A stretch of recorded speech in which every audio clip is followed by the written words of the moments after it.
Hi guys, Matt here with episode 47 of the Chocolate Croissants podcast. I cannot believe it has been 47 weeks. Thank you guys for sticking with us this long. It's pretty rad. I can't believe it's been a year, but I guess it has. So yeah, rock and roll. Before we dig into this, I just want to give a shout out to our sponsor, Nata Tattoo. Nata Tattoo is a certified all-natural, all-vegan, and all-organic tattoo care brand. Their renowned tattoo care kit covers all steps from how to treat and protect your fresh tattoos to how to keep them healthy and looking great even when they're fully healed.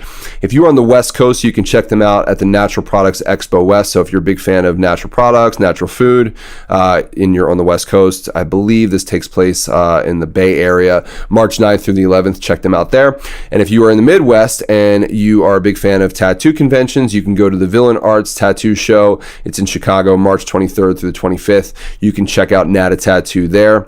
Go meet those people. We actually met Christy, their founder, when they were here in Baltimore for the Natural Products Expo East, and we learned that the company was started because she wanted to create products that were really, really good for her children who had sensitive skin. So it started out with soaps and different moisturizers, and then it eventually evolved into a tattoo care brand as her kids got older and started getting tattoos. So it's pretty cool that the whole brand came to be because of a mom's love for her kids and a mom's nurturing feelings of wanting to protect them from the sun. So that's kind of cool, and we really, really appreciate that she is doing what she's doing.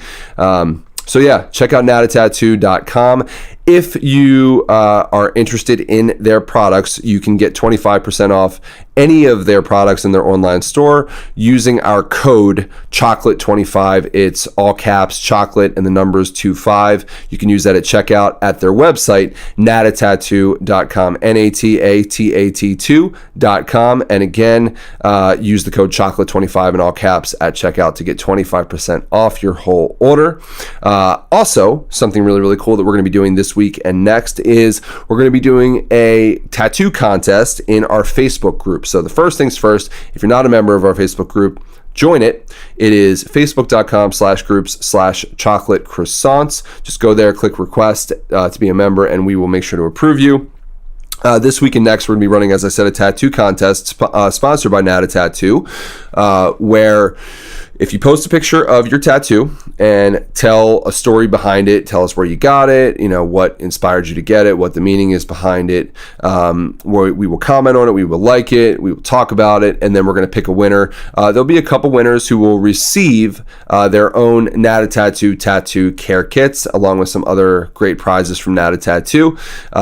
This is going to be something really fun. I'm going to post pictures of my own tattoos. Justin and Jordan are going to post theirs. So join us, post yours, and you'll have a chance to win. I think you'll find the products to be really, really helpful, and they're actually really, really high quality, really good. They smell great. So if you're interested in partaking, again, just go to facebook.com/groups/chocolate croissants, join up, and then look for the thread that we're going to post starting this week for the Nata Tattoo sponsored tattoo contest. As always, I also want to give a shout out to Rode Microphones, who have continuously supported us from day one. They're the reason that you're hearing my voice right now. I'm using the Rode NT USB mic, which is extremely portable and you can take it anywhere. So if you're interested in getting into podcasting or recording of any kind, check out Rode.com. That's RODE.com. Now on to episode 47. So our guest this week is a good friend. Her name is Yvette Young. She is a Bay Area musician and creative. She does everything. She writes, she does visual art, she paints and draws. She writes amazing guitar parts and music for her band Covet. The band is a three-piece. My buddy Forrest plays drums in that band, and he is a absolute ringer on the kit. The dude is amazing. So they're a badass band, and they're making some waves right now, doing some really, really cool stuff. So if you aren't familiar with them, check out the band Covet. That's Covet. But yeah, Yvette is awesome. She really opens up in this episode. She talks to us about quite a few topics. Notably, she talks about growing up in a very strict Asian household and how that affected her creativity. She talks about an eating disorder that also shaped the way that she looks at the world now and helped her really dig into being a musician and a creative and channeling a lot of her energy that she was putting into her eating disorder, into her music, and into her creative passions. She talks about what she does on the side to make money. She talks about relationships in the music industry and how she, is treated as a girl in a male-dominant world. A lot of really great stuff that you can learn from in this talk. I think that everybody will be really pleased to hear that she is a very down-to-earth, very smart person, and she has a lot of great things to say that, again, we can all take from and hopefully apply to our own lives. So with that being said, I'm going to let you get into this. Here's episode 47 with Yvette Young of the band Covet. I'm Matt, and on behalf of Jordan and Justin, we will see you guys next week with episode 48. Enjoy.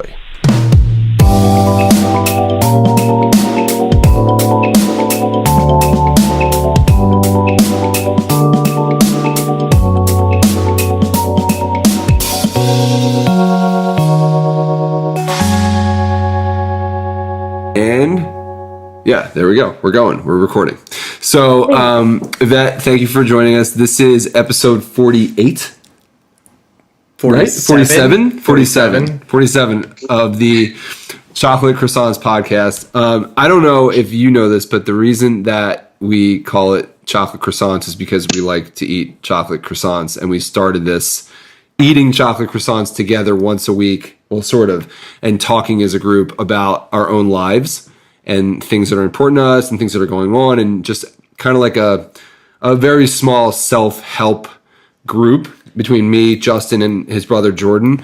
And then we started expanding out with other guests and other people and trying to have them tell their stories because we feel like we can learn a lot from them. And that's what it's really all about. So we're really glad you could make it. People were really excited when we told them in our Facebook group that you were going to be on this episode. So I'm honored. Yeah, it's awesome. And this feels like the most authentic time to have, because we always looked at this as like a siesta. It's like, take a moment, have a coffee, eat your croissant, and just catch up with people that inspire you, your friends. And you're like fresh for the day. So it's perfect. Yeah, Right. Just woke up. Yeah, good morning. Nice. So as I was mentioning, so when we sent out a primer to all of our guests before we have them on, where we tell them about the podcast, and I'd asked you if there's anything you wanted to talk about or not talk about. But one of the things that you mentioned, we don't have to spend a lot of time on this, but I want to start here because I think it'll be great. What is mythical beast erotica to you? Okay, I threw that in there because one time I went on a huge tangent about it in a podcast. And Oh, you did? Because, yeah, you mentioned, like, what topics have you discussed or are you comfortable discussing? And I just thought, like, this one time when a music podcast took a weird turn and just ended up being, like, a 30-minute thing about dragon dildos. Yeah, I guess me and my bandmates all have this inside joke where there's this website called Bad Drag. I swear I don't, like, work for them. This isn't, like, a weird way to, like, plug them. It's okay. Yeah, there's this website where you can buy, like, mythical beasts, sex toys, like, Got it. dragon-themed dildos, and you can even get a dolphin one. There's, like, a cockroach one, which is a weird niche. That is a very weird niche. It's funny. Yeah. It can't be a top seller. Right? No. My one of my girlfriend's family members put these, like, and this is not like erotica, this is just kind of funny going from the cockroach thing, put these little, like, life-size cockroach toy, like, things in her bags recently when we were in Florida for her to find later. And now it's been this whole pranking thing where we're like both pranking our friends with these cockroaches, like putting them in gross places. But all I could think about when you said dragon dildos was I wanted to ask you, where are you dragging them? Get it? I see what you did there. Yeah. Hey, Yeah. Matt's got jokes now. I got jokes. Okay, but no, that's cool. That makes sense. Well, I don't have any experience with mythical beast erotica, but that's enough for me to know. And, But you do have a lot of experience with a lot of inside jokes as a band. well, yeah, but we don't really, like, the stuff we talk about's way, way, way more inappropriate than dragon dicks or, like, dragon dildos. I mean, that's just the tip of the iceberg for us. It's like, that's like our hazing thing. Like, it's like we kind of we want to vibe new people sometimes, like on tour. Yeah. We want to make sure that we don't make any jokes that they might find uncomfortable or offensive. So Dragon Dildos is to us pretty tame, pretty benign. Yeah, of course. So we usually check out this funny website, ha ha ha. And if they like it, then it's like, all right, they're cool. Like we can hang. Yeah. You should. I've talked about this before, but you should see and maybe Misha has shown you. I don't know, but we have a thread in our WhatsApp group between the band that probably has some of the most horrendous things possibly able to find on like the non-dark web. I'm sure on the dark web there's really bad shit, but it's pretty bad. Anyway, so yeah, bands seem to have these, or I should say creative people like sick humor. Yeah, it's a thing, I guess. Yeah, and I think it stems from being bored on tour. You have to entertain yourself a lot with all the downtime. So if you can find funny little jokes and characters and sick scenarios to kind of pass the time. Yeah. Conjure up, then it's fun. Sure. I've done some thinking about this topic, and I think it's because creative people tend to be more emotionally attuned and sensitive. This is, of course, a generalization, but I think a byproduct of being extra sensitive and emotional is, I think, more depression and more like just not feelings of like nihilism. And I think one way to cope with those feelings is making really fucked up jokes and fucked up dark humor. Yeah. I think it's like a coping mechanism, and I think it's like relatable to the person. So that's at least, I think, in our band why like we all joke about it. It's just a coping mechanism. Yeah. So so to get serious for a second, just to make a turn, have you personally or have people in your band actually dealt with depression or mental health issues, stuff like that? Because that's actually a topic that we dig into quite a bit, and then we encounter a lot with some of the guests that we've talked to, just whether it's depression or they face a lot of anxiety in certain situations. There's everybody I think goes through that stuff, but have you dealt with it? And has it affected you creatively in any sense?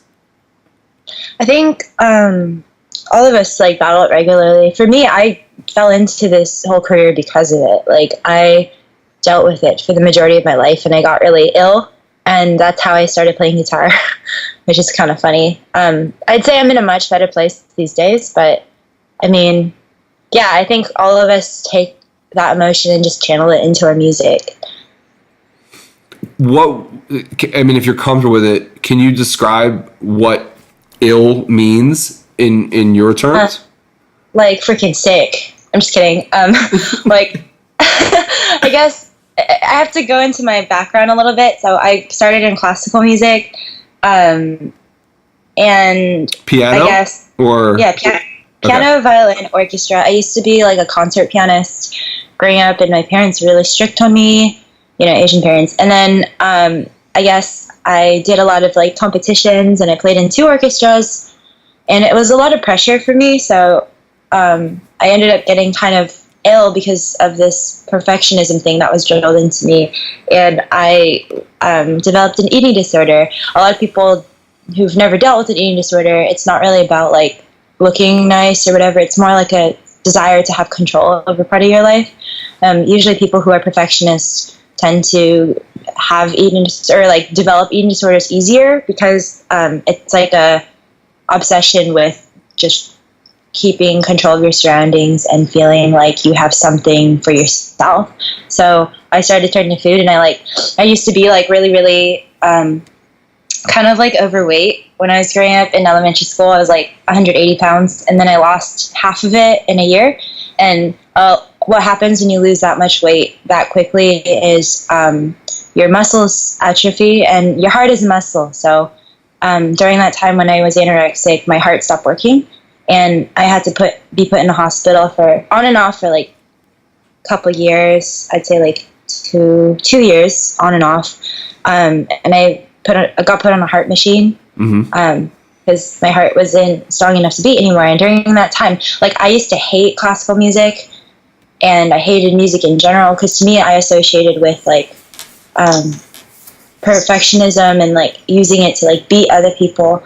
And I never understood why people would take something like an art form like music, and use it to pit people against each other. Because for me, music was never about competition, but I think like feeling pressure from my parents to win all these competitions and pressure to perform perfectly took all the enjoyment out of it, and also like made me really hate just doing any music in general, because I was doing it for other people, not myself. Mm-hmm.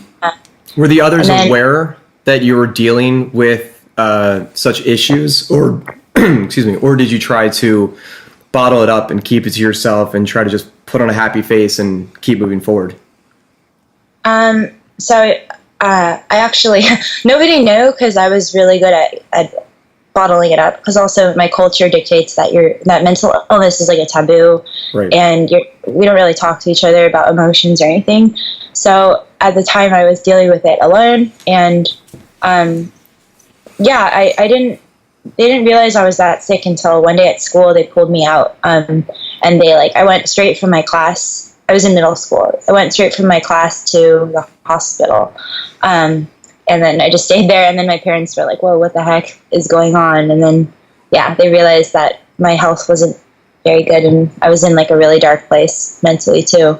I guess after being in the hospital for a while, I took up guitar because it was something that I always wanted to try out, because I listened to a lot of bands and stuff. It's funny, I used to like sneak out and go to shows because I wasn't allowed to go to shows because my parents thought it would interfere with my grades. And also like we grew up with a really, really firm Christian background, so a lot of that kind of culture was taboo to them. So I used to sneak out and go to rock shows, and then it meant a lot that I had a guitar and I could like play. And I think I rediscovered my love for music when I was able to just do things for myself and pick up guitar and write music about how I felt, write lyrics. I used to write like emo, folk sounding things. These days I'm mostly instrumental music, but I think I got my start just writing down my feelings and trying to like come up with things that sounded like those feelings. Yeah, I was actually going to ask you, did you, I was going to see if you kind of went towards a more progressive, maybe a more aggressive, rather, genre to try to channel maybe the emotions that you were dealing with. But so after you kind of came out of the hospital and you're dealing with the eating disorder, when you picked up the guitar, what emotions were you then trying to express on your guitar? Whatever I felt, really. So it wasn't always bad. Like, I'd say that I first wrote sad stuff, but then I also wrote like quite happy sounding things. I think for me it was less about channeling out aggression and more about having something to control that's like mine. And I'd say that I didn't have any self-esteem back when I was anorexic, just because I didn't even know how to think for myself, because my whole life I did things for other people, and everything was dictated by someone else, and I never got to make a decision for myself. And guitar was like the first decision I made for myself. It's like the first step I made towards independence. And for me, it was about like reclaiming my identity, and I got a lot of self-esteem from teaching myself things, because it was empowering for me. I was like, wow, like I did this like without even going to a teacher. Like I like just learned from watching videos and like listening to other bands that I liked. And then for me, it became like a source of confidence that wasn't from my external appearance. So the shift from my body, I began to shift my, my focus from like my external appearance, my body, to like things that I can do with my hands, like drawing and playing guitar, all these things. I think it's like a really healthy shift for me, because there's nothing unhealthy that comes from trying to get better at an instrument. Whereas if you constantly try to perfect your body and obsess about that, like you can go to a really unhealthy place and you're never happy. It's actually really like a wonderful story to hear, because I can relate in the sense that I remember when I was 16, I was called in by I think this was like sophomore year, the sophomore dean, maybe. I think we had a dean for each grade. And she just wanted to check in, and she was like, is everything okay, Justin? And I was like, yeah, everything's fine. What do you mean? And she was like, well, it seems like you've been losing weight at kind of like a rapid pace, right? And she was just asking to make sure everything was okay. And I was like, yeah, everything is totally fine. I don't think I ever got to the point where I looked like, okay, now this is becoming full blown, maybe some kind of eating disorder, maybe kind of anorexia or bulimia or a binge eating disorder, something at the time. And this goes back now 15 years.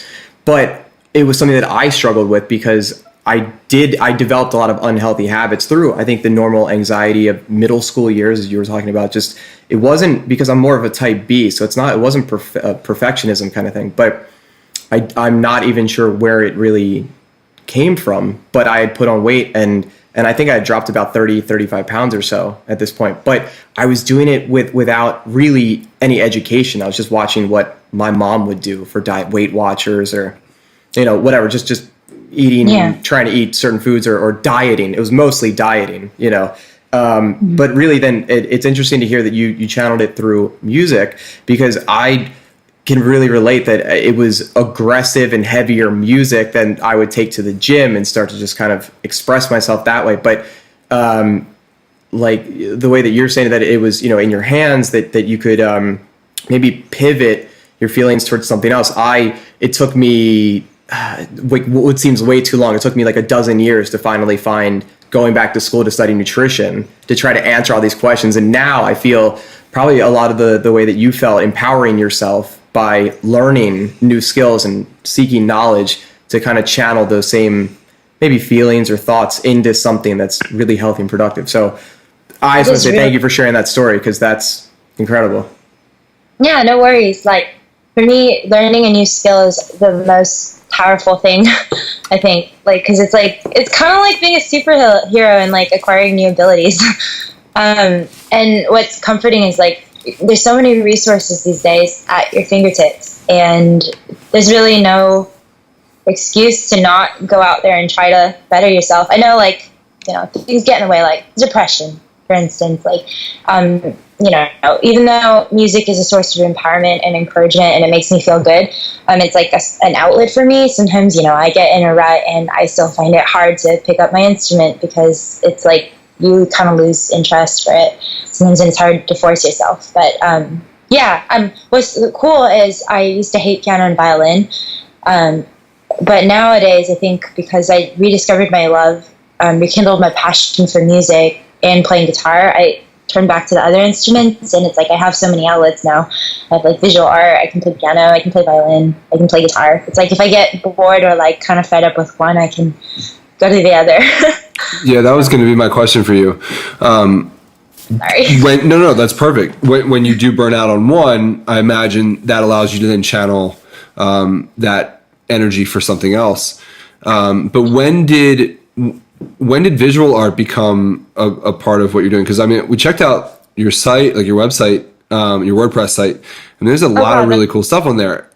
Like, it's so old. I'm sure it is. Yeah, I mean, I'm sure it's old.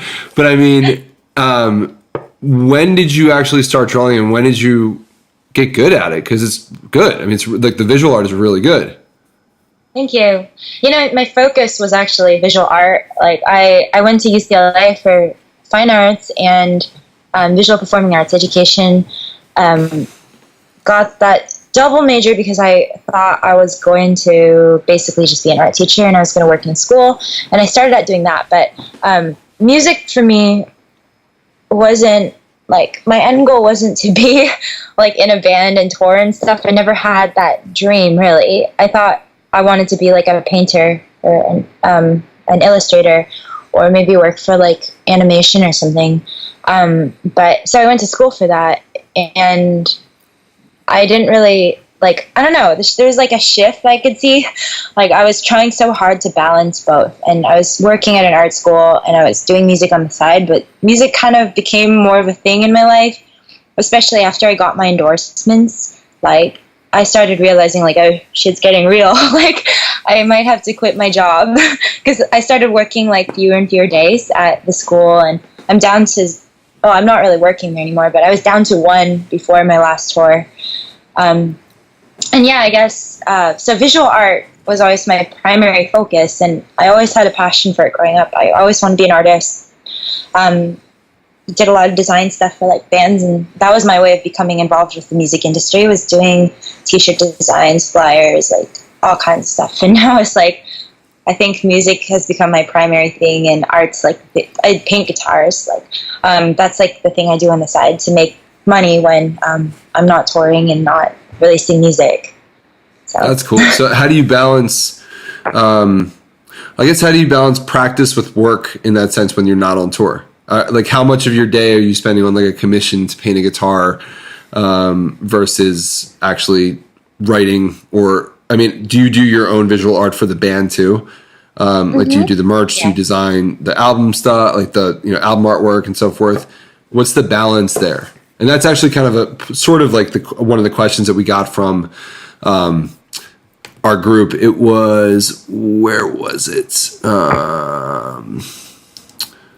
I guess, yeah, it was like a question about balancing everything. So, I mean, do you find it hard to balance stuff? Are you strict with the schedule for yourself? Do you have a to-do list? Or are you kind of like, today I'm going to do this, tomorrow I'm going to do that? I'm not very organized. Okay. I keep everything in my brain. I have a good memory for like the things I have to do, but I'd say that the way I work is kind of hedonistic. Like it's like whatever I want to do today. I have a rule with myself, like as long as I do something productive every day, like something creatively productive, be it work on a commission or write a riff, I'm fine with my day, as long as I don't just sit there and do nothing, because it's like a compromise that I have if I'm going to do this career and not have a strict schedule. But one of the things that I told myself and feedback I've gotten is I need to have a little bit more structure, I think, because sometimes you feel kind of aimless, and then it's not the most efficient way to go about things. But I struggle with structure because I think for me, structure is like a prison for me, and I kind of like working more freeform just because I'm kind of like ADD with like how I work. It's like I do 30 minutes of like piano improv, and then I will go to my garage and paint a guitar, and then I'll come back here and I'll like work on like playing around with my pedal board or something. So I think it's like I work the best like scattered, but I think I need more structure. At the end of the day, if you decided, hey, I need to write a riff, I need to paint a guitar, and you didn't spend time painting a guitar or make any progress, let's say, on painting a guitar, and you were trying to write a riff, but the riff that was maybe there just was escaping you, are you then still okay and kind to yourself at the end of the night to say, hey, at least I was putting the effort forth, versus saying like, well, being hard on yourself and saying, hey, I didn't actually get a riff written, or I didn't paint a guitar today, now this day is like invalid, or I'm upset with myself? Yeah, I find it I find it difficult to go, I can't talk. I find it difficult to go on vacation sometimes because I just sit there and just like, I can't enjoy anything because like I'm not being productive. So that's one thing that I need to work on, is being more in the moment, being more like, all right, this is enjoy nature time. Like I'm just gonna sit here, or like even in other people's company, like sometimes I find it difficult, like they'll be talking to me in my head, I'm just like, I need to go home and write music, and right. I'm trying to like listen, but it's like my brain is just not focused. So yeah, I think I am a little bit hard on myself, but also I kind of like it because I feel like if I were to relax about that I would, I don't know, maybe one of my fears is becoming lazy or something and being like kind of complacent. I think that's my fear. So with writing guitar riffs, I say that I actually work pretty well under pressure. Like one of the Covet songs, we're releasing a new album soon, and one of the songs on the album we actually finished a day before going to the studio.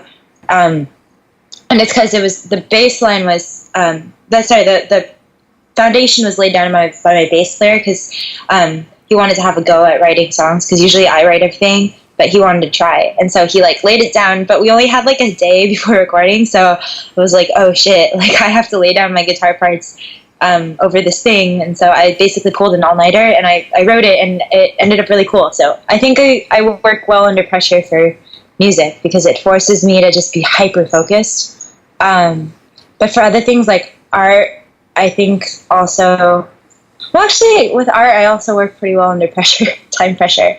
I don't like having time pressure. I don't like feeling like I have deadlines approaching, but I think it's also one way I motivate myself. Is the whole procrastination monkey of course. On your back. Yeah. And who knows if this comes from like a scholastic standpoint, like we're all in school and we're not really into the project that we're supposed to do. So then it's just like we procrastinate because we'll do all these other, especially as creatives or entrepreneurs with entrepreneurial spirit. It's like we'll do everything and avoid the thing that we actually have to do until it's time to actually do the thing. And then I think for creatives, we just kind of come to life when we're under the pressure. And that's, I think, what gives us the spirit that we have. Not to say that that's maybe the best approach for everything, of always to feel like you're behind, you know, like the 8 ball of like, oh no, it's due in 8 hours. Shit, I got to write 10 pages. Or, oh, I need that lead riff to come to life now. If not, I'm going to have nothing when I show up to the studio tomorrow and I'm just wasting time. Yeah. But for me, it's like one thing that keeps me going is like, I think just constantly having a fire under my ass. And yeah, as you said, like I do work hedonistically. Like I work on things that I like first. And then maybe things that I'm not that jazzed about, I push to last minute. But that time pressure is cool because I don't let failure be an option. Like I can't give my client nothing by the time that I promised. Or, you know, if I need to write a riff for my band, I don't want to like let other people down by not having something. So I think one way that I keep grounded also is just working as a team, because other people expect things from you at a certain time, and it's important to not let them down. Yeah, so. Definitely. Are you, it seems like alone time is really important to you. Yeah, I'm super introvert. And I mean, that for what you do as a creative that has many different outlets, you probably need that quiet to focus. But did you, like, are you an only child? Did you spend a lot of time alone growing up to like get good at that? Or was that something that you found that you like needed to find for yourself, if that makes sense? Like I'm not an only child. Justin's not an only child. I've always had tons of friends around. Alone time was scary for me. Yeah, we're very much extroverts over here. Yeah. We love, like, I love the energy of having Matthew next to me right now. Right. So I'm just, and I'm genuinely curious about what it's like to be more introverted and be really more into entertaining yourself and being productive by yourself. What that's like for you and what role that plays. I think for me, I was an only child. I am an only child still. Yeah, I'm an only child, and my relationship with my family is a bit weird. Like, I don't really talk to anyone in my family either. I live at home still. Like, this is my parents' house. It's hard to pay rent when you're on tour always. I'm sure you guys and that. But yeah, I live with my parents, so I don't really speak to that much. I don't have much of a social life. Like, my best friends are my bandmates, just because I see them a lot. But I think for me, that's enough. Like, I turn to, you asked, like, creative stuff, like, is that something that I needed to find for myself, or was it something that I always wanted? Is that what you were asking? Well, more so just like, I mean, you kind of answered my question, but more so alone time to me can be scary sometimes, because I've always had other people around. I've always been more extroverted naturally. So I'm always fascinated with people who are like self-starters, who are extremely independent and can motivate themselves to do tons of creative things, by themselves, who don't necessarily need to be around a ton of people. So I guess I'm just really curious about the big picture introvert kind of mentality, For me, I always I like independence. I've always kind of been like an independent person. I don't really ask for help. I don't really tell people how I'm feeling. Kind of deal with things on my own. I think the reason I turn to music and art is a form of escapism. Like, when I'm working on a painting or a drawing, like, every single mark is like, I'm focused on that. I don't think about anything else. So it's like, it transports me somewhere else. And I feel like it's like the only time where I'm at peace in my head, because I'm only working on this one task, which is like, I do a lot of very detailed stuff. So I think that hyper detailed thing that I do is a form of like just trying to be as focused as possible. And yeah, sometimes I'll lose track of time. Like 5 or 6 hours will go by. I'm just like, oh, I didn't even realize I didn't eat, or I didn't realize that it's dark outside.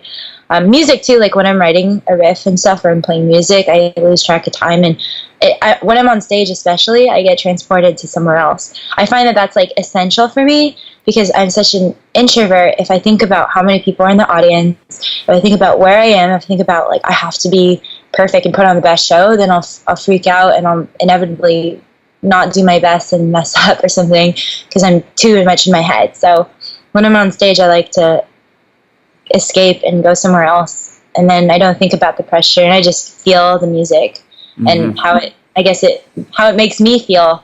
It's important for me to be really into what I'm playing. So like if I don't like a song, I can't get into it, I cut it from the set. There's something else I was gonna say. It was about being in a band. That has taught me massively how to work with other people, because I think it's not something that came naturally to me, because I'm so independent. I'm so used to just like doing everything myself. For the longest time, I didn't trust delegating tasks to other people, so I would just be like, no, don't worry about it, I'll do it. I was like the best person to be in a group project with, because I'd be like, all right, you nerds, like I'm gonna do everything myself. So like just like lay low. This is my grade, so I'll do everything. Yeah. Yeah, so, I think a lot of us deal with that. It's like, I always say it's like, if you could just clone yourself 10 times over, that, especially if you feel more of like a leader, if you feel more of like the chief than the Indian, oftentimes you can kind of say to yourself like, whoa, I wish that I could just be in a group with myself, but have like 4 of me, and I could just say like, okay, you do this and you do that. Do you think if that were a possibility to clone yourself, that you would learn to play bass really well and you would learn to play drums really well and just be in a band with yourself?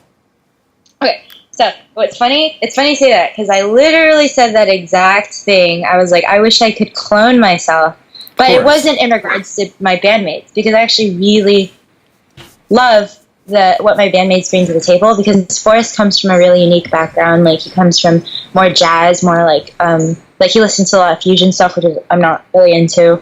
He has like hip hop. Yeah, as a drummer, I think he brings something to the table that I could never imagine with my background and my brain, and I think that is what makes the final product much more unique, because it's not just this homogenous style. It's like a collaboration between different minds. My bass player too, he likes jazz stuff, and he likes he listens to a lot of music that I wouldn't not like naturally listen to, but he's kind of turned me on to it. So I think he also brings something different to the table, and all of us working together, I think the product would be much more unique than if it was just me cloning myself twice. That being said, though, it is important to have a leader in the band, because if there isn't, then like nothing really gets done, I think. And also, there can be too many cooks sometimes, and if everyone has clashing thoughts, like that can be really problematic. And that's the reason why we've had to change lineup a few times, just because, too many cooks, too many ideas, and then the focus gets diluted to a point where there is none anymore. So going back to the whole cloning myself thing, I said that because sometimes I have like skills. I know how to like edit video and do like playthrough stuff, but sometimes I have to work with other people, because I can't like be the one running the camera and be the one playing and be the one, like I can edit it, I guess. But yeah, I was just saying like I know exactly how I want it, like visually I know how I want it. I wish I could translate that with words, but sometimes there's things that you just simply can't translate with words, and you have to just do it yourself, which is also why I like doing the visual art for my band in my solo projects, because I don't have to translate my ideas to someone else and have some integrity get lost in translation. Like I can just be the one to do it. I don't have to talk to anyone. I know what I want in my head, so I can just do it. I can execute it. Yeah, absolutely. Do you find, and I don't want to call this like, because I want to go back to the point of you saying that you kind of go, you check in maybe with yourself internally when you are performing.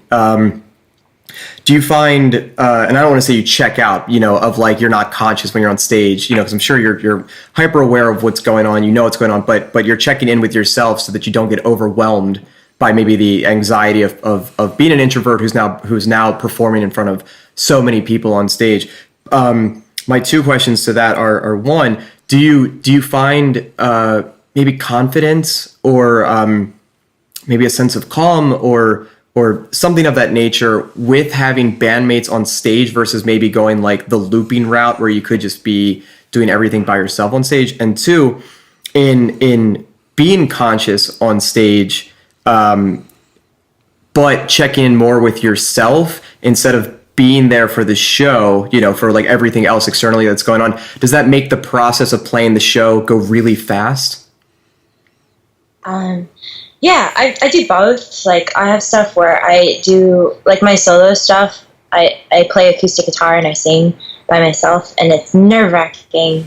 I say I get infinitely more nervous doing that than, like, doing Covet stuff. Like, when I'm on stage, I'm not really nervous about our performance because I know we got it from practice. I'm more nervous about external things that we can't control, such as sound, or sometimes, like, we run into sound people who kind of aren't very attentive, so they, you know, will have horrible sound even though we played great. Like, on stage, it's just when you hear yourself and it sounds like shit, you just lose all of your confidence. You're like, I don't care that I play this perfectly, it sounds like farts. Like, who wants to listen to this? Or it's so trebly it like must hurt people. I'm surprised what people aren't bleeding like in the front from how like harsh it sounds. So a lot of that stuff could be resolved once we're at a level where we can take our own sound person. Also, I have an EQ pedal now on stage where I can just, if the sound person isn't really doing a great job, I can take control back into my hands and kind of regulate that. But yeah, so I think when I'm playing with a band, more of the anxiety is about putting on like the perfect show and making sure that the sound's good and it's exactly the way that I want it. I'm trying to figure out phrasing for this. I think for me, the pleasure in creating it comes from, I guess, trying to get a product, trying to convey something the way that I imagine it in my head, like the ideal version of it. So for me, I really like recording because it's like a lot of people hate that because it's like, oh, like I have to play a million times, really. But for me, I love that because at the end, like you get to hear the ideal version of the thing that exists in your head. And it's like, because most of the songs, like I write all the structures and I come up with like the vibe, overall vibe. And I'd say I do most of the layering stuff too, like all the pads and everything. It's really satisfying getting the final product and having it be like exactly what you hear in your head. So for me, performance is kind of scary because you don't get the ideal version. It's rarely what you want, like perfectly. There's always something that goes wrong. Another thing I've learned in touring and playing as a band is to let go of that like kind of micromanagement thing and to just be okay with maybe a happy accident that happens or maybe a less ideal show. Because at the end of the day, people still have a good time. Yeah. Also, having bandmates on stage is awesome because I'm an introvert. I don't really like talking. I feel like I have this irrational fear that when I go to the mic, I'm just going to say something so dumb or like maybe something like really inappropriate that just ends my career. Like, I'd rather have my bass player date. He's like more of an extrovert than I am. So I think he's better at talking and then I can just focus on maybe like tuning or like messing around with my pedals, and it's kind of nice to just split up duties based off of strengths. Yeah. I would imagine, I mean, being on stage by yourself and having everything, like all eyes on you and being an introvert at the same time, it's like the catch-22 of it all. Like it's probably good to be by yourself, but it's also the worst thing to be by yourself, you know? It's a good skill that I've learned, because I think a lot of it comes from lack of confidence. Like when I used to play acoustic shows, I used to just freak out and just say, like, have no fluidity to how I talked, and it was awkward and forced. And I think over time, just touring by myself for a while, I've developed more charisma on stage, and I've developed more confidence too in speaking, because now I'm like, okay, I can work a crowd. I'm not like, people aren't sitting here judging me. They are here because they genuinely want to see me play, so I shouldn't act like everyone's here judging me. So I think I've become way more confident with time. And I've incorporated self-deprecation into part of my humor for my solo set, so I'll sit there and just like roast myself, and then people will laugh, and that's like, I play off of that now. Yeah, I enjoy doing that too. That's always good. Justin heard me on a business call recently where I spent the whole time like anywhere I could find a little pocket to like make a bad joke and self-deprecate at the same time was made it better. Yeah, It's humanizes good. you. Yeah, it keeps you humble, and it makes egoless. And I wish Jordan was here, my brother, the third man who's not with us for the podcast. He's in a band. It's a trio. And he has a singer that reminds me very much of Robert Smith from The Cure, right? Yeah. Oh. Right. So like introverted, kind of like quiet, like a lot of idiosyncrasies, quirky. And then he has this bass player, and we've talked about this before on the podcast. His bass player is very just like shy and bashful, and whatever. And my brother is more like us, the extrovert. So my brother is the drummer, will be the one. I don't think he takes a microphone, but he just yells, so everybody can kind of hear. He just projects.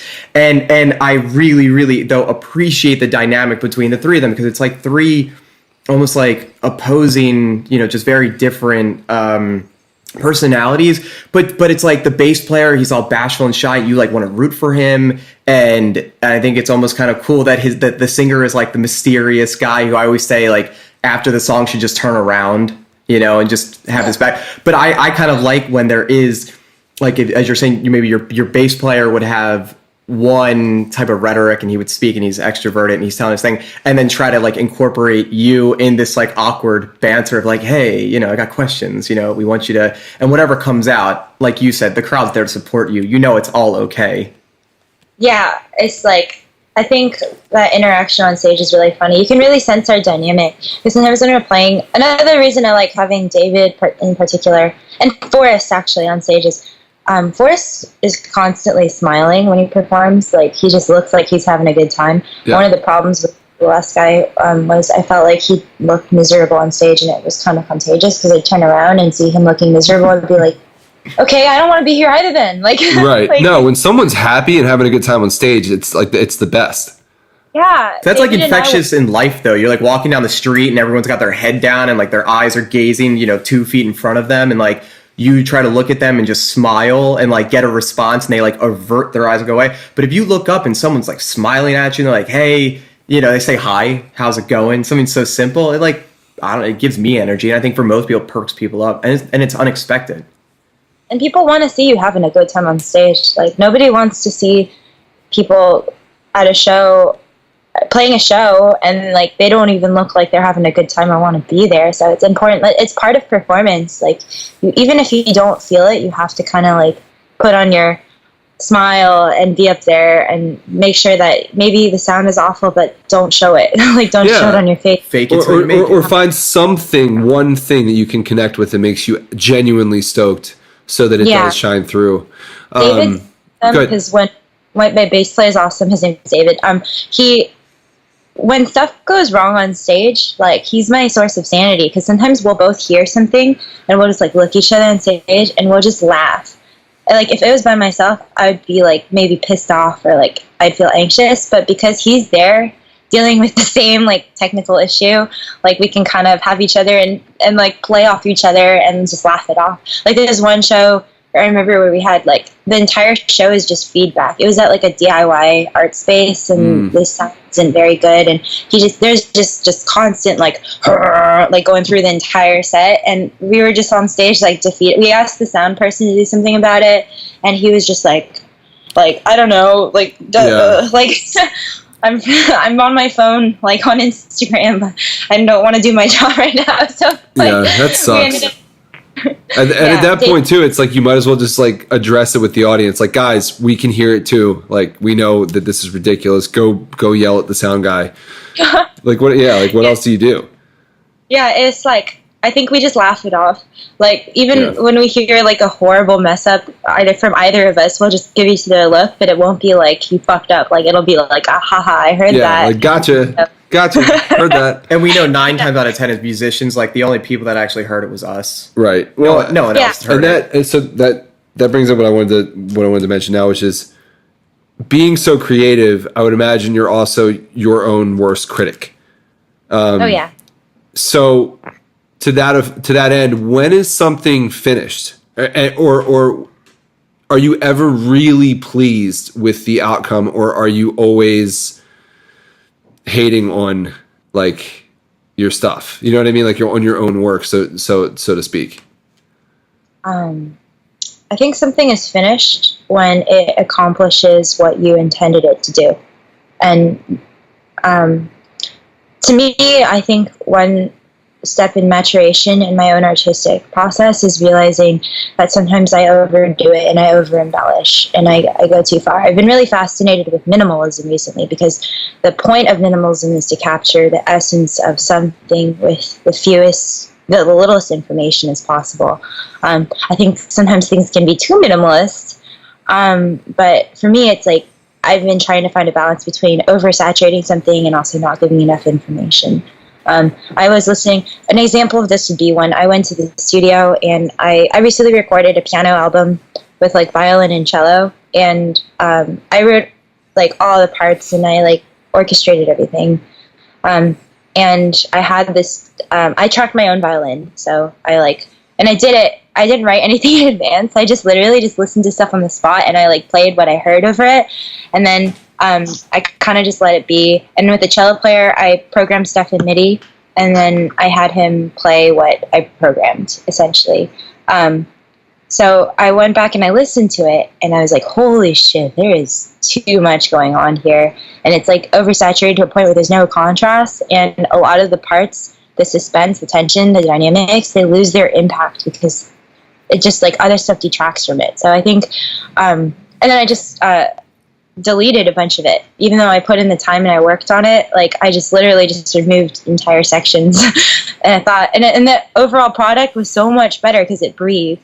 And I think for me that's a step in maturity, because I think when I first come out and I want to like impress people or whatever, I want to make something, I'm like, oh, I'm just gonna like put like it's gonna be huge, it's gonna be like this, could be like strings, it's gonna be like this busy sweep section. Like, yeah, I think sometimes like you can over embellish it and it loses its impact. So I'm realizing that one of my flaws as an artist, and one thing that I really need to work on, is restraint, and also knowing when something is actually taking away from something more than it's contributing to it. Mm-hmm. And you have to just abandon it and not be married to it. One of the mottos that I have for my band and everything is like, I don't care what it is, as long as it serves the music, it's fine. If it doesn't serve the music, it has no place there. I don't want it. So yeah, I think something is finished when it accomplishes what you intended it to do, and there's nothing on it that detracts from it, and it's like the perfect amount of information. And even that is like somewhat nebulous. It's up for you to decide, but I think spending time with a piece of music or a piece of art, just stepping away from it, letting it marinate kind of, and coming back to it, that's a good way to see if you're at that point. Because you can also get fatigued listening and seeing the same thing over and over again for a long time. So taking time away from it and then coming back to it is a good way to find out if you've done too much or if it needs something even. Right. I think that is one of like the main conflicts for the creative, because the reality is that anything you're working on, whether it's you know an art piece or it's music or it's studying a subject, I mean, really, it's like it could be endless, and we know that. We could always say, well, wait, I need to tinker this a bit more, or it could be more, you know, minimalist, or it could be busier because I want the ear candy experience to be, you know, I want that little whatever in like the upper right corner of the headphone of the person who's listening to it, whatever it may be. But I think that is, as you're saying, a sign of like maturation, to be able to almost be okay with knowing that like nothing's ever perfect. You're never going to really hit this like threshold of 100 on anything, because perfection is like this intangible. We know that. And obviously it's highly subjective, but I think coming from the creative or the entrepreneur world, which a lot of the listeners of the community are, I think it's trying to find that 90% threshold where it's like, hey, look, I've exhausted all of these different channels to try to get the project I'm currently working on to the best of its ability, and now I just need to be okay with like setting it free and moving on to something else. Because as you also alluded to, it is easy to fatigue, and to relate it to the music standpoint, our ears can start to fatigue. you know, and then we need a fresh set of ears. I think it is really nice to work on said project for a really fair duration of time, and whatever that is, you would have to deem what that is, right? Yeah. And from there, then just be like, you know what, cool, done, whatever, moving on. Because we know that, I think, as perfectionists or trying to make something supposedly perfect, we're at least going to have the competitive advantage versus someone who's going to just kind of like, you know, not go for perfection or not go for this great achievement, and maybe it only gets to 50-60%. Yeah, exactly. I think, like, in the past, like, I'd be married to concepts or ideas, and I'd be like, we have to have this, like, no matter what. And then I'd hear it later, I'd be like, why was I so, like, obsessed with that? Like, that's actually, it didn't really add much, and, like, I wasted time doing it, or, like, ugh, I wish that wasn't there on the recording, because it actually takes away. So I think, like, it's important to approach everything really stoically, and make sure that whatever you do, like, even if you want, like, a shreddy section, have it be, like, tasteful, and have it, like, essentially what the music is trying to accomplish, or what you are trying to accomplish with music. Yeah, because sometimes, like, maybe you really want to show off and you really want to play something technical, but then you listen to it and it's like, well, it doesn't even have impact because the rest of it is so, like, busy already. Right. If you had just, like had more restraint and then have, like, one little section with it, it would actually be way more impactful. So these are all lessons that I'm learning now, going to a studio, and, like, over time listening to everything I've done, I'm just like, wow, like, that could be improved if I actually just did less, or if I'd spent more time with it. Yeah. I think Matt and I can probably really relate, because I think both of us, and I think all three of us probably have this idea of whatever it is you're working on, whatever skill that is, it's nice to have this whole arsenal. And I always think of it as, like, if you're wearing a trench coat and you were to just, like, open up and you have this whole, you know, if you were like a superhero and you had all of these, like, you know, tools in your bag, these tricks that you could use. And it's great, but I think it is almost the ultimate side of maturation, especially in a project like playing music, is to know when to pull out that one trick that's super impactful. That one, you take your one moment versus, you know, as I think I think it was either Alice Cooper, one of his guitar players, said this the other day, like, you know, there are 4 guitar players in his band, or 3 guitar players. And, like, if you would give them the option, they would all take center stage and just solo the whole entire time. Right. You know, and I think it's easy to want to kind of just, hey, let me show you every trick in my bag. But I think it's so cool when people mature to a state where they practice, like, respect and restraint, almost like a martial artist sense of, like, yeah, I could totally fuck you up right now, but I'm just going to, like, you know, pin you down in this fight, and not, you know, unload my whole arsenal on you. I think it is cool that, for me, like, my favorite records, I'll think of, like, there's, like, a 9 Inch Nails song that I absolutely love. And the coolest part of it from the guitar standpoint is just like a palm muted chica kind of deal that goes, like, left ear and then right ear. It's like, did it. And I'm like, that said everything I wanted to say. That was way cooler than, like, a sweeping, crazy guitar solo, or every stance could have had, you know, an over the top moment. But to me, it was so impactful to have that one thing, and it served the song and it served the project. Yeah. It's funny you call it arsenal, because I call it, like, a toolkit, like an artist or musician's toolkit. It's cool to have technique, because it's like, you want to have the biggest toolkit possible, so you have as many textures and colors to draw from to paint your picture, your sonic picture, whatever. Like, but I think, like, it's funny, I made recently it's like a fighting game where it's like, maybe, like, your style is to button bash and stuff, and just, like, pull out every trick and, like, not have any intentionality behind it. But, like, whatever you're doing is, like, you don't even know what you're doing. You're kind of just, like, firing, like, random things left and right to make sure something sticks. But I think, like, I have much more respect for people who, like, have intentionality behind what they do, and they show restraint, and, like, they pull out, like, a move that's really impressive just because, like, it's what serves, like, the overall goal the most. I have a lot of respect for composers. Like, I've been listening to a lot of piano soundtrack stuff, like Olafur Arnalds or Ryuichi Sakamoto, like that kind of movie soundtrack stuff, because, like, their stuff is pretty, like, there's not much movement going on, but it paints, like, such a beautiful picture, and it sets such a great mood. And I think a lot of that comes from just like restraint and having spacious moments where there's nothing going on, and then contrasted with like a beautiful cello swell. I think that's how they accomplish like what they're setting out to do.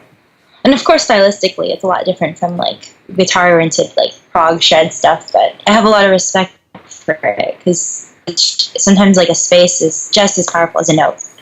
Yeah. Well, I think it takes an emotional maturity, as we're talking about, to understand that, especially with like more cinematic music, because your goal is to affect someone who's listening to it and make them really feel something quite deliberate, you know? Yeah.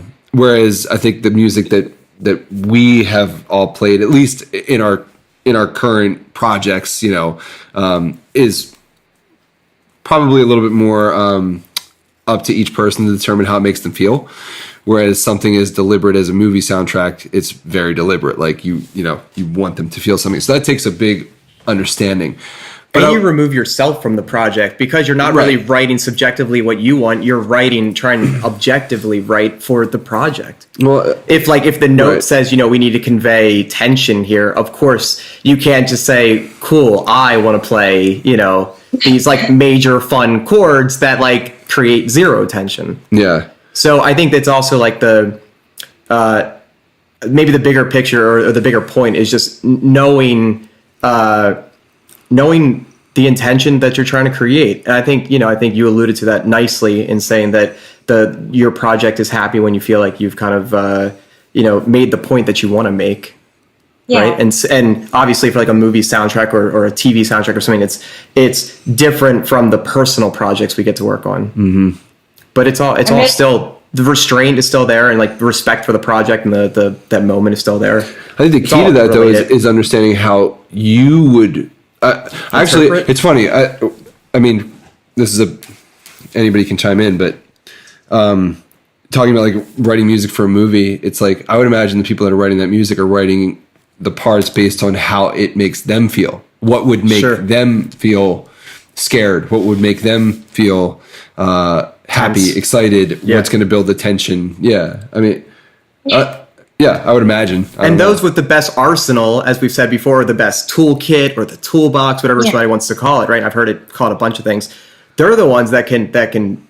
I'm sure they have an easier time conveying maybe not just one idea of what that emotion sounds like sonically, you know, but you can do that multiple different ways, and then you can give the person who's making like the ultimate decision as many options as possible. But I think to relate this to the group, anything that any endeavor that you take on, I think it is really cool to try to have the best vocabulary of whatever that skill is. And I think we talked about this with JP when JP Bouvet was on here. If you know who he is, he's a drummer.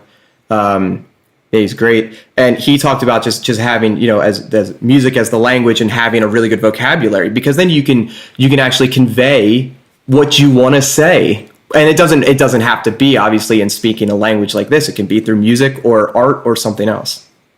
And then you can be concise and not like, I don't know, I think have intention behind what you say and not just say a bunch of things that don't really have any meaning or impact. Yeah, you don't always have to use big words. It's more important than just driving home simply than it is to use big words to get a point across, or more words than necessary. Yeah, like sequential, non-tangential.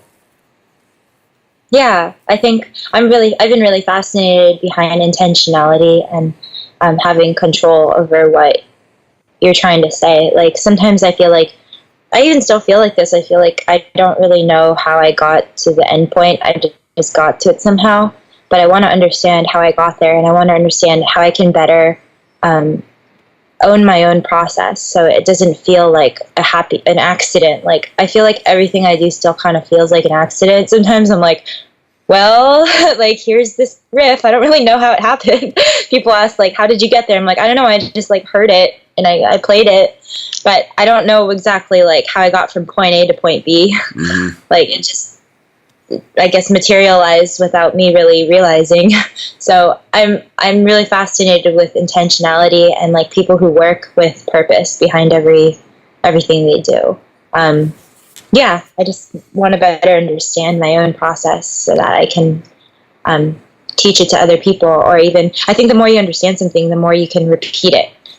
So I think writing these sometimes feels scary because I'm like, I don't know if I can do it again, but I always end up doing it again. I just want to understand how more.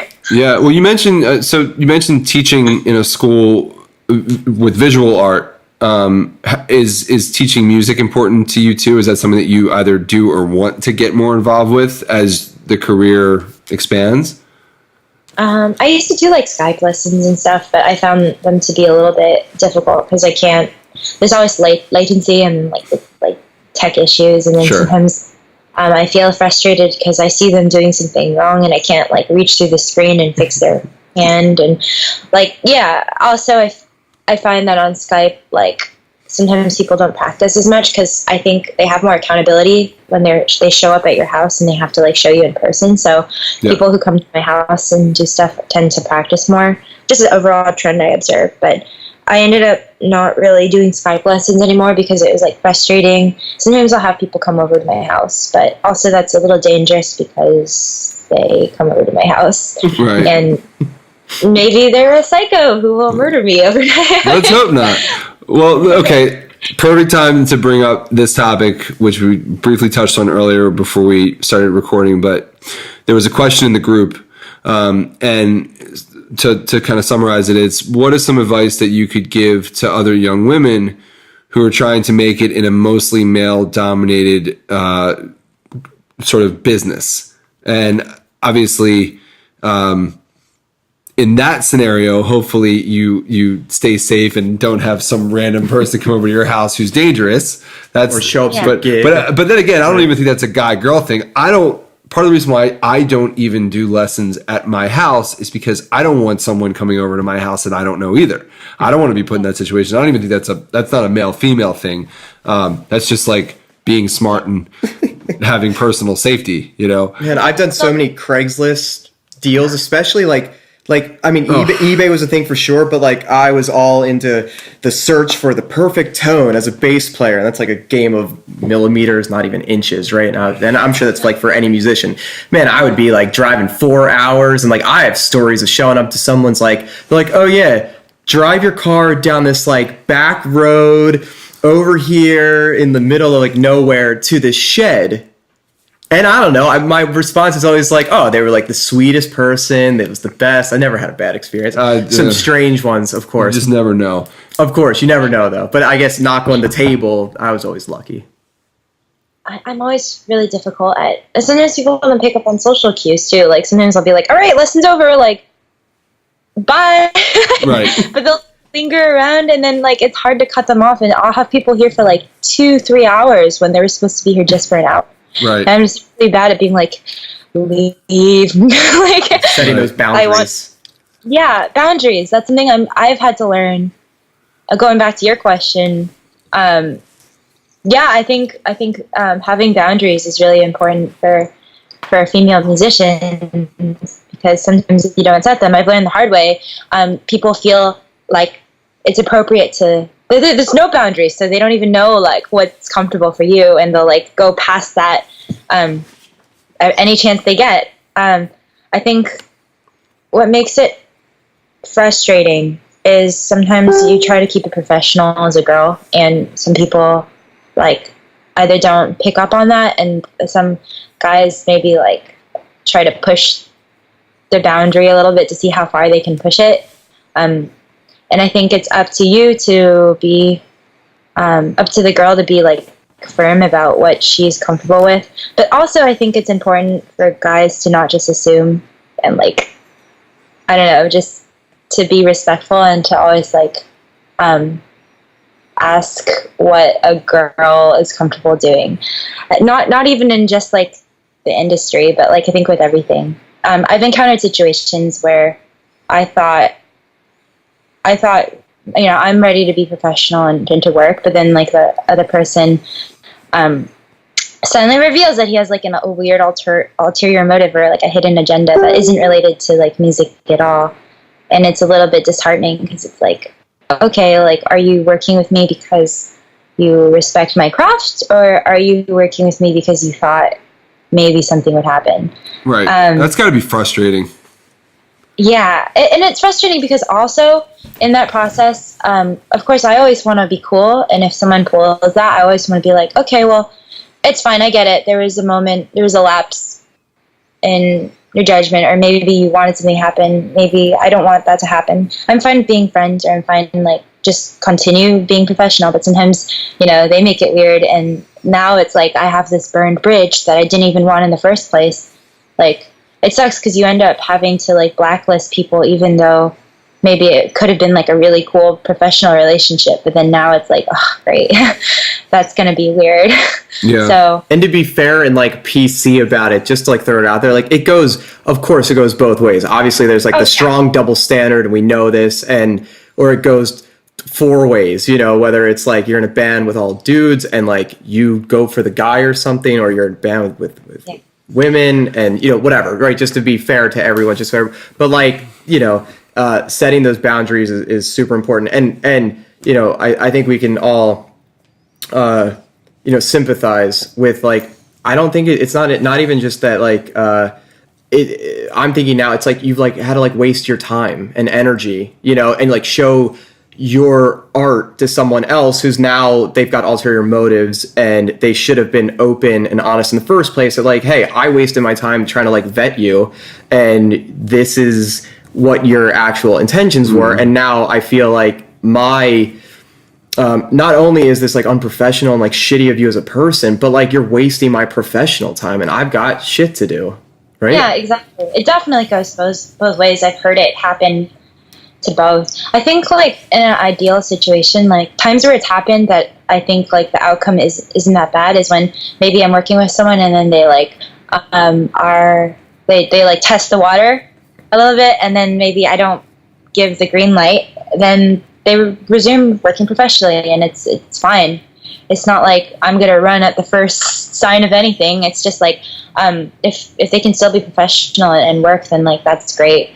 The times where I've had a problem with it is when they get weird or they get vindictive or something, and then they like try to, I don't know. Sometimes people abuse their power and they dangle something in front of you to try to get something out of you, and then when you don't take the bait, they like try to like burn. They try to like, I don't know how to put into words, but they like vindictive, and they try to like shut down opportunities for you. And I think that's like a lot of my female friends have encountered that too, when it's like I think you see that happening in Hollywood even. Like people like are they think like this is going to be the thing that makes or breaks your career.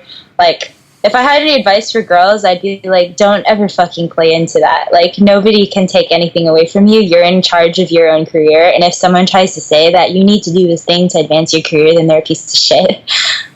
Agreed. Perfect. Well, and what if there was one piece of advice you could give the members of the community that we're in, guys specifically, like, you're in a situation where you're meeting a lot of fans, you're meeting a lot of other band members, you're meeting people. It is a male-dominated industry for the most part.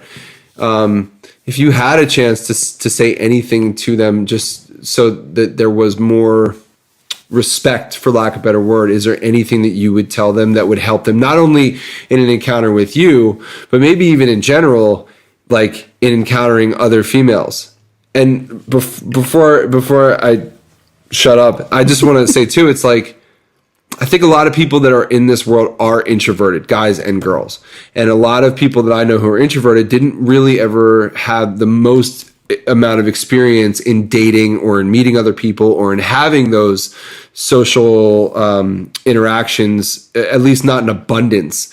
So in a world where like seeing a girl guitar player is really rare, and someone who sees that might be attracted to that person, and they might have this inclination to want to get past the professional point and say something else. I mean, I guess, hopefully you pick up on what I'm saying. I think that scenario could occur often in our community. So what, I guess, is the advice that you would give in that scenario, aside from like, don't be creepy. Right. Yeah. Because some people don't know what creepy is, I guess. Right. I think, you know what, like, it's not even about gender. Like, just seeing someone that you admire, like, I think just treat them like a person. Treat them like a friend that you would want to hang out with, you know? Yeah. I see people, like, you know, meeting even guys in bands, like, they don't treat them like humans. They just, like, scream or something. And I understand that you get starstruck, but also, like, at the end of the day, they're just a dude. You're too. Like, we're all just dudes. Like, even girls. You guys are dudes, yeah. Like, I've had the dude. most ridiculous shit shouted at me, and like we all have it. You know, in our band, our fans say absolutely inappropriate, ridiculous things to us all the time. Yeah, dude, we like, all you put guys pants here too. on. Like, I want, like, I hear people scream at your sets. Like, they're like, oh, I want to, like, have your babies, or like, I, like, jacked off to your song or whatever. Like, it's, like, weird. Right. Yeah. People say that to you? People say it to all of us. I mean, we were in Vancouver, or not Vancouver. I'm sorry, we were in London, Ontario, on this last tour, and somebody said to Spencer that they wanted, a group of guys actually said to Spencer that they wanted to blow him so he could show them his secret. Whatever that means. Right. I don't know. But the point is, I mean, it's just so ridiculous, but it kind of puts you in a spot where you feel like you're being targeted. Yeah. So I don't know. I mean, I guess you answered the question really well, which is, at the end of the day, treat someone like you would want to be treated. Look at them as a person, whether it's a guy or girl. But I think another thing too is, like, think before you speak. Like, think what you're about to say or do, how it's going to affect that other person. Like, could what I say affect them negatively? And is it necessary for me to say this, or is it just something I want to do? If you can come up with the answers to those kind of questions internally, it might save a lot of people embarrassment, and it might kind of help people be less uncomfortable. And to be fair, it works toward everyone's benefit, because one of the things I've encountered just touring and stuff is the more and more I meet kinds of people who violate boundaries. Like, for instance, in New York, I met someone. I was just going to the bathroom, and someone saw me, and they screamed, and they, like, pushed me against a wall and pat me down because they didn't think I was, like, a real person, and they were, like, patting me, like, as if I was, like, a robot or something. They were checking for my robot parts. Like, they were just, like, freaking out, just patting my face and, like, everything. And I started crying because I was like, what the fuck is going on? Right. Like, I'm freaking out. And so after that, I never go to the bathroom by myself. And it's like, it sucks that I have to do that, because I want to be, at the end of the day, like, I don't know about everyone else, just speaking for myself. Like, I want to be accessible to my fans. I want to go and mingle. I want to go and, like, talk to people, because, like, I always want to learn everyone's story, and I'm, like, really happy that people came out to my show, and I want to, like, hang and be cool. But people like that ruin it for everyone, because it's like, well, okay, now that you guys have demonstrated that you can't be cool and, like, you're gonna, like, touch me, I can't go out and hang anymore. And a lot of people are gonna be disappointed because they came to, like, ask me questions and, like, meet me and stuff, and now I can't even go out there, right? Because people are. Yeah, mind your personal space, you know? Like, don't touch other people. Unfortunately, it seems like there are more people than we want to actually acknowledge that this is, like, a problem, but that probably need to, like, practice this skill before doing this, you know, of, like, hey, such and such person that I love, you take shits too? Cool. Great. Now I feel like, you know, we can relate on something. Like, you put pants on like this, me too. Or, like, you love toast. Awesome. Yeah. Right? Yeah. It's like, you know, it's I think that is probably one of the things of, like, the celebrity paradox, or whatever you want to call it, of, like, hey, they're just people. Yeah. You know, someone said something to me earlier of, like, instead of reading certain publications that promote celebrities and, like, whatever they're talking about in these things, they're like, I like to hear, like, normal people's stories better. I'm like, don't you realize that, like, the celebrities have normal lives and normal stories too? You just have to ask them a question that's, like, not related to something that's in the spotlight. Like, it's all the same. We're all human. We're all here to connect.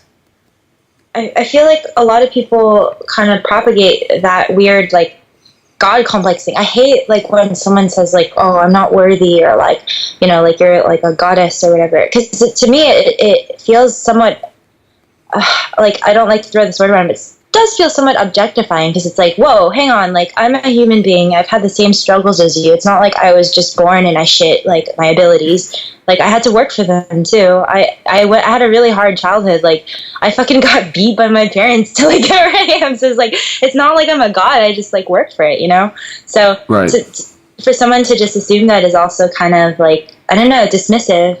And also I think a lot of celebrities become somewhat reclusive and removed from society in general, just because they've been treated like that and nobody treats them like a person, and they feel like alone or something, so they have to like isolate themselves.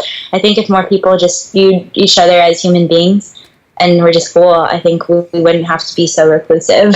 Yeah. There's definitely a complex of putting, you know, your idols on a pedestal, and obviously I think for most people they'd want to just chop that away. And I think it's also then a lot of people, like, you know, paparazzi and like fans and whatever else, they then they dehumanize the person, you know, and like I think a lot of people become desensitized that like the person is still a person, as we've been saying, you know, and who knows, maybe it was Wayne's World that ruined us, you know, of like, we're not worthy, right? Maybe it was good old Alice Cooper. I get the joke. Like, I hope it's always a joke. I hope someone doesn't actually feel like that, because it makes me uncomfortable. Because it's like, I know I'm not any better than anyone else. So it's like, for me, it puts me in an awkward position where I have to be like, haha, no, you're great too. Like, I have to build them up. It's weird. And it's hard to do when you don't know that person or you have any idea of who they are.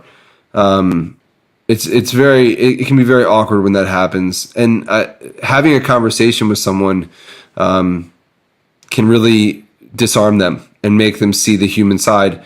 So therefore, it is important for those out there that are messing it up by doing inappropriate things that they get their shit together and they don't do that, because being able to get on the same level as the people that do respect you and vice versa definitely demystifies it and makes for a much better relationship in this sense between artist and fan.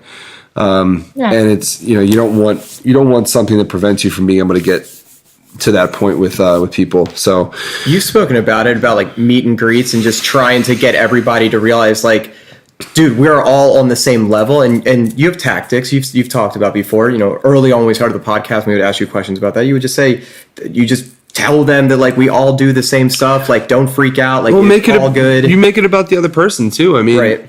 I don't. When we would do meet and greets, and I'm sure you can relate to this, it's like everybody comes up, wow, you guys are so awesome. Wow, you're my favorite drummer. You're my favorite guitar player. Blah blah blah blah blah. It's like, cool.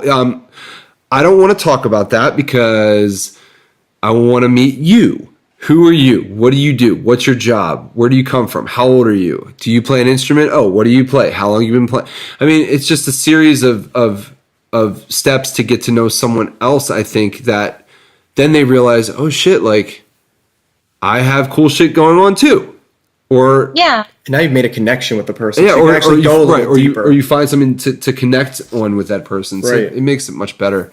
I think doing stuff like this and sharing more of your story would maybe make more people come up and be like, hey, I heard you talk on, you know, this podcast about the issues you struggled with growing up. And I think more and more people then will come and be like, hey, because a lot of us have a lot of the same shit, anxiety or certain disorders that we're not as open about, you know, or just like not as conscious with, but like hearing other people talk about it, then when they do come up, maybe they will now have something more personal they can share. And then you already have this little bit of like kinship or rapport that then would make it more digestible to start, you know, just, you know, breaking that wall down of like the fan versus the artist kind of thing.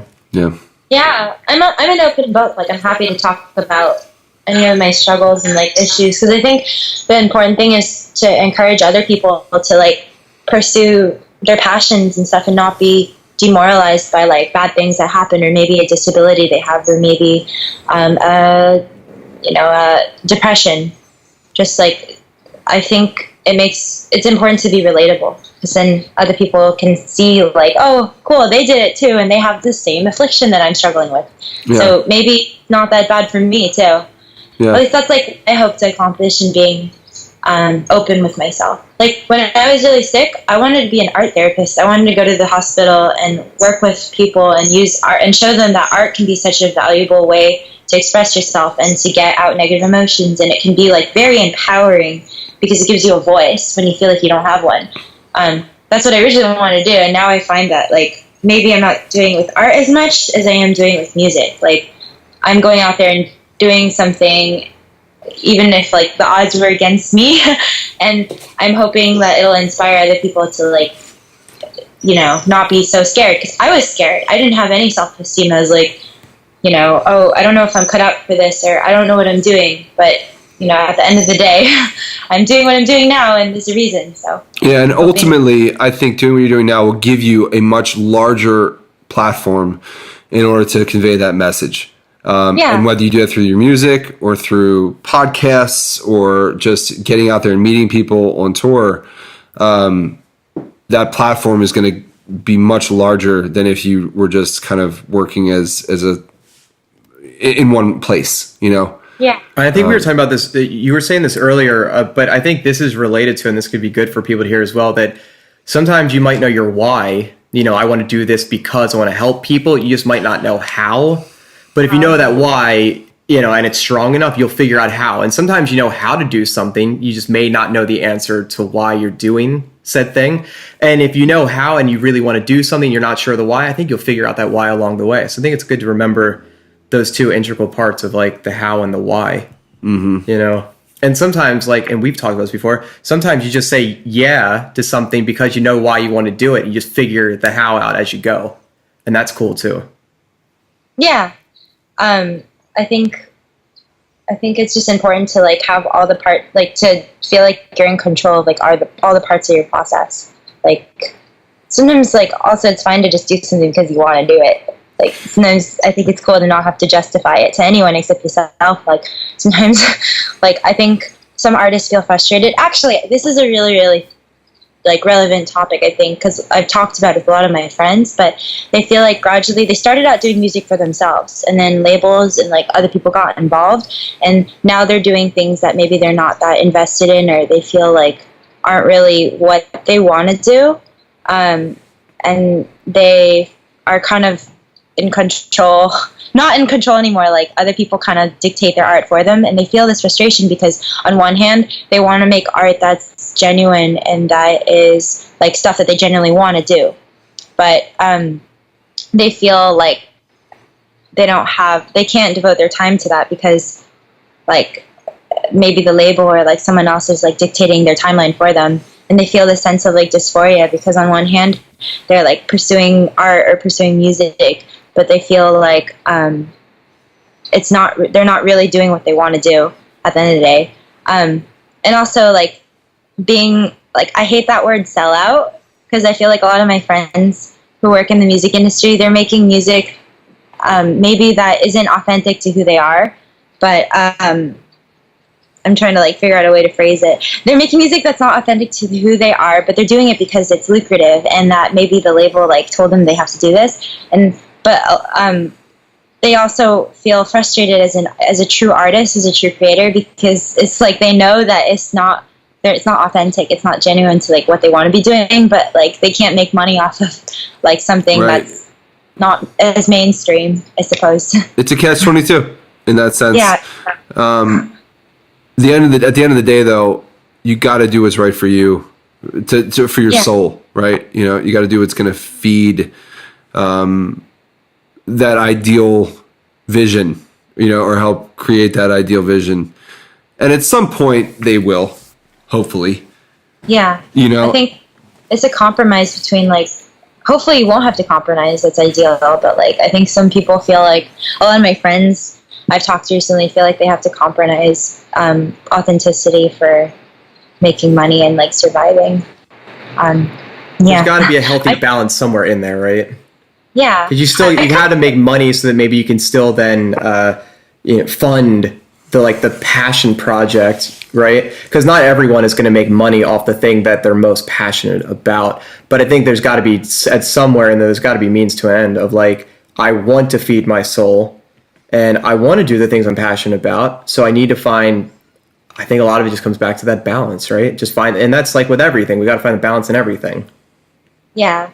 I see it mostly with painting. Like, I think I'm lucky in that the kind of music I'm making is exactly the kind of music I want to make. And I'm in a really lucky position because I don't feel like I've had to compromise any of my music to suit anyone. Probably because I'm still at a level where I'm pretty DIY, I guess. But I see it mostly with art. Like, I want to paint things for myself, but I do most stuff for other people. And the key to me staying sane is injecting a little bit of myself into like every commission. So it's like I'm still getting off on the art that I'm making because it's like a little bit of me, but it's also like satisfying the parameters that they set forward too. So I guess that's that beautiful balance you have to find. And even if you are whatever your creative passion, whatever it is that you do creatively, even if it is for clients, the reason they're hiring you probably is because you do have something that's special. You do have a creative fingerprint, for lack of a better word, that you can put onto it. So I don't think people should shy away from that. Even when you do have very specific guidelines, at least let the first draft have some of you in it. You know, can always edit out later, hopefully, depending on what it is. Yeah, I think like for a lot of creative people, maybe they feel their fear is like maybe if they, do too much stuff for other people, they will kind of like lose themselves in the process, or they'll release something that like one day they'll wake up and be like, holy shit, what am I even doing? I'm so far away from like who I originally once was. Yeah, I don't know. It's been like a common thing. I've been talking to like a lot of my friends and people, and they've all been expressing to me this like weird feeling of what's the word I'm looking for? Cognitive dissonance between like they're doing what they want to do and what they're actually putting out. So I think like I don't know that it's about balance. Yeah, I mean that could be for every 5 projects you do for someone else, you do 1 for yourself. You know, just finding whatever kind of ratio maybe, and if it really gets that. If you're feeling like the balance is really going so heavily one-sided and you feel like you are losing yourself for what you're doing, well then maybe you have to do 5 things for yourself and then do 1 for someone else, and maybe then you just have to figure out a way to monetize that 1 to make it where it actually then maybe generates enough income that the 1 thing you're putting out there can help you, and maybe that's something that you would just have to develop over time. Because who knows, whatever it is. I mean, look, it's definitely out there. I'm sure there are tons of people, not tons, but there are people I'm sure in the art world maybe that do pieces for themselves and then they do 1 thing for someone else, maybe because of like the scarcity of it or the rareness that they're actually going to do something for someone else that that allows them the ability to kind of put a certain monetary price on it to make it work for them, feasible, to be able to balance what they want to balance.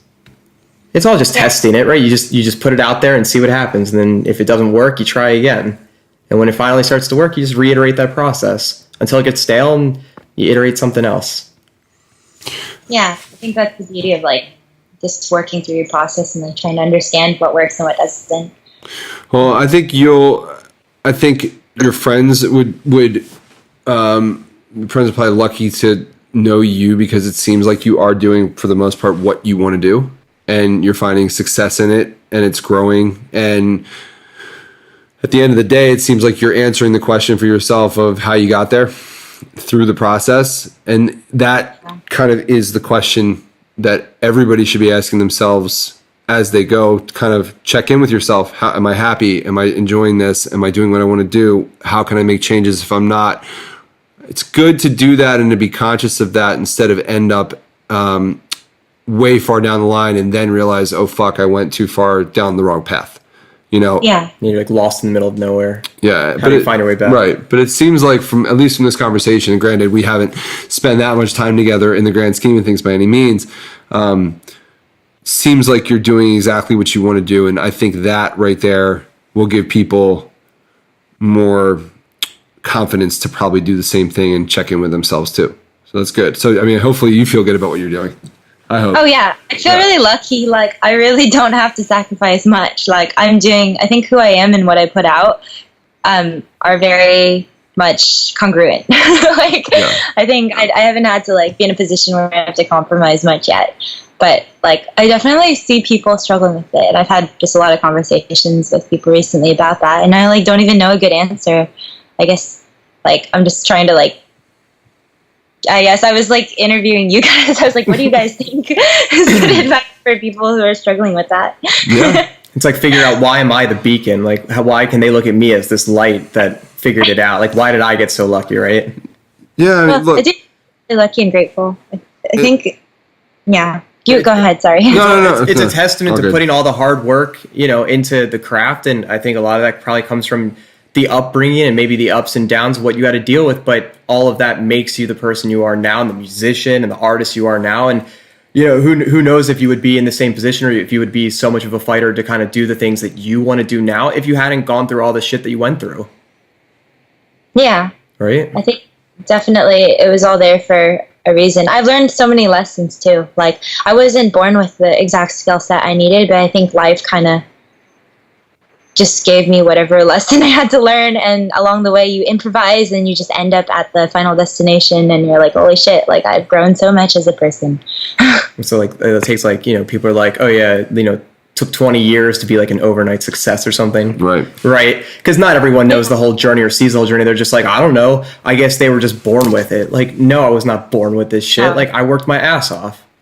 Yeah, even if stuff doesn't seem like, before any of this guitar stuff happened, before I got endorsements, I was putting out videos constantly on YouTube and like just for fun. Like, I just did it because I wanted a record of it and I wanted to show my friends. And then, after doing that for so long, you start to get traction, and then it caught the attention of like certain companies. So definitely for me, it didn't happen overnight. It was like years of investing time into it. Even if it doesn't feel like you're working, like if you practice, if you just write for fun, that's still putting time into something. Yeah. And I like what you said earlier of being able to, as long as you do something creative and put effort into your passion, at least one thing a day, and you're willing to then put it out there, you're going to be able to find that balance at some point. But look, everybody's life is different. Some people have different responsibilities. Some people have more or less of those responsibilities. And I think the key is to just not judge anyone. And I'm not saying that you are, Yvette, but in general, to our listeners too, don't judge anyone for the choices they make, because you don't always know what's going on and why they are doing what they're doing. And some people have more opportunities afforded to them to be more focused on what they love versus having to go out and pay the bills because they got a lot of shit to do. And that's that hard balance, but you always hope that it ends up on the oh, go ahead. Sorry.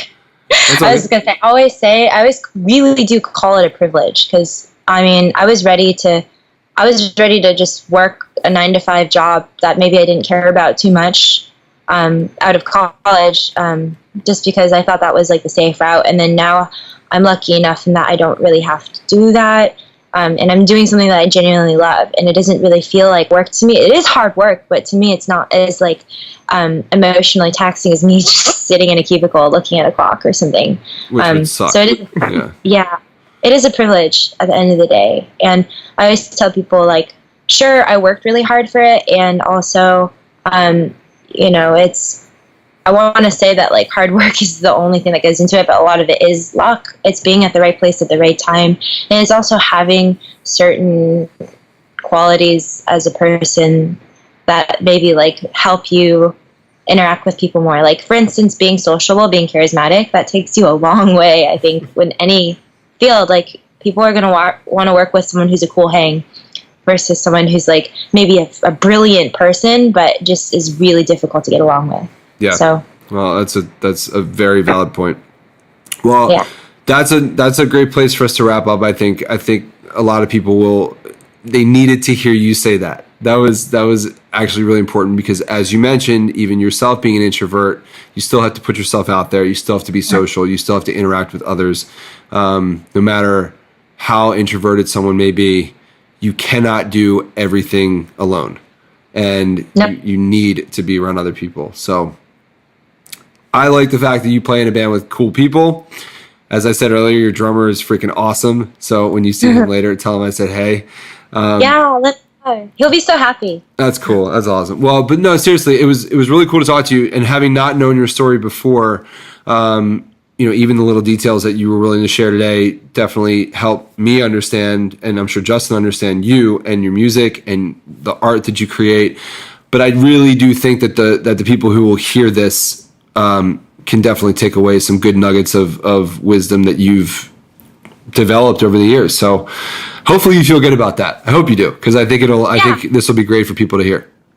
Thanks for asking such awesome questions. Like, I really had fun talking about all these things. Sorry, I'm not the most coherent and my ideas are jumbled. I just woke up, so no, it's good. No, you were great. It was great. We caught you nice and fresh, which is good. I think you didn't have much chance to like think about stuff, so that's good. We want to catch you off guard a little bit. Yeah, so. yeah. We just want you to share your truth, of course. So, and I think you did a great job of that. For anyone who may not already follow you on socials, hit us with a couple places where people can hear your music and see your art.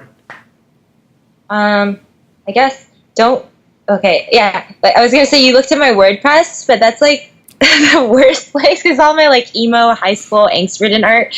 But I just realized by telling people to not go to my WordPress, they're gonna go. So just Google search and it comes up, and that's what we did. Yeah. And where can we find you? Where can people find? We're the more relevant pieces that you want people to see. The most up-to-date place I would say is my Instagram. Like, it's just my name at Yvette Young. That's where I post like what I'm working on and all the art I'm doing, all the guitar paint jobs I'm doing. I post there.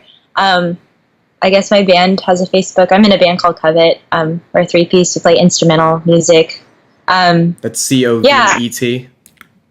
Covet. That's just, you can find us on Bandcamp and stuff, and iTunes, Spotify, etc. And yeah, I guess just I'm on the internet. You can find me. Yeah, cool. I'm there. Google search me. It's cool, right? Yeah. Awesome.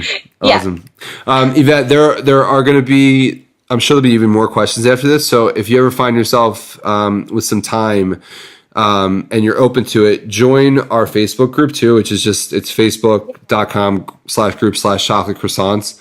Because there's already a thread where people ask questions that we couldn't get to today. So if you have time and want to answer them, I'm sure people would love to hear from you.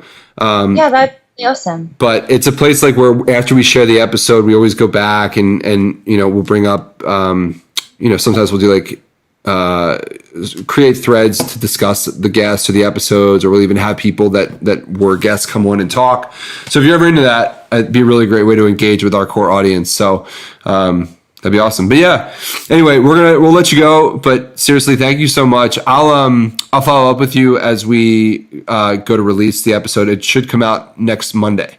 So it'll be a pretty quick turnaround, but, I'll send you some assets to push out and let people know, and we'll make sure to put this out as well. And I'm excited to share it with people and have them hear more about you and the music. So it's pretty badass. Yeah, thanks so much for having me. Thank you. I joined the group, so I'll hop on and see if I can reply to. Yeah, check it out for sure. Cool. All right. Well, have a great day, and we'll talk to you soon.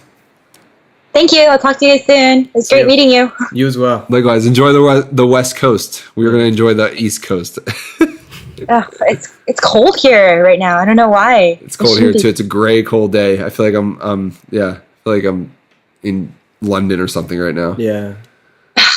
I can't. I'm so bad with the cold. I can't handle it. It like impacts my mood. I get really moody and sad. It was 80 degrees here yesterday. And that's got to be like the ultimate testament of like yesterday I felt amazing. I was like, let's go do stuff. Let's go outside and play. I was like, I think so. If you find the right, perfect climate for all of us, just let us know and we'll all just set up shop there. It's impossible. No, man, it's not impossible. All right. Well, we'll see you in a nicer climate, hopefully. Yeah. Sometime soon, right? Cool. Yeah. All right. Have a great day. We'll talk to you soon. Thank you. You too. See you. Bye. Bye. Hello, Matt here, and you made it to episode 47's end, and I really hope you enjoyed the conversation with Yvette. Before we let you go, just a couple of things. So again, our sponsor this week is Nata Tattoo. They are a premium, all-natural, all-vegan, and organic tattoo care brand. Their renowned tattoo care kit covers every step of the way, from how do you treat your tattoos to how you protect them for looking fresh and healthy as you go along in life with beautiful artwork on your body. They have been kind enough to give all of you listeners 25% off anything in their store. You just have to use the code chocolate25 at checkout. Now that's chocolate, all caps, the number's 25, and their website is NATATAT2.com. That's natatattoo.com. And again, use the code chocolate25 at checkout for 25% off anything in their store. We are running a contest this week and next where you can go into our Facebook group, which is facebook.com/groups/chocolate croissants, and post a picture of your tattoo. Tell us the story behind it. Share some pictures, share some video. We want to know where you got it, why you got it, the whole who, what, where, why, and when. We would love to hear about this. And then we're going to pick some winners who will receive their own Nata Tattoo tattoo care kits. We're going to ship them out. We have a bunch here to send, as well as some other prizes from our good friends at Nata Tattoo. So again, head over to Chocolate Croissants Facebook group, facebook.com/group/chocolate croissants, and you can enter yourself into our tattoo contest to win this awesome tattoo care kit. I have one. I use it on my fresh tattoos, and I have nothing but great things to say about it legitimately. So check it out. Lastly, just our final order of business. If you use a podcast app like iTunes, do us a favor, give us a review, give us some ratings, get in there and subscribe. You can do that by whatever or on whichever podcast app you use. Just search for Chocolate Croissants, hit the subscribe button, and then leave us a review or a rating. Pick the stars. We'd hope you pick 5, but if you don't, you don't. We'd like to know honestly what you think about us, and we're okay with that no matter what it is. But anyway, give us a rating, give us a review, subscribe, say hello in our Facebook group. Anyway, guys, we are out of here. Episode 48 is next week, and we'll be back. So enjoy your week. Hope you learned something. And on behalf of myself, Jordan, and Justin, I bid you goodbye.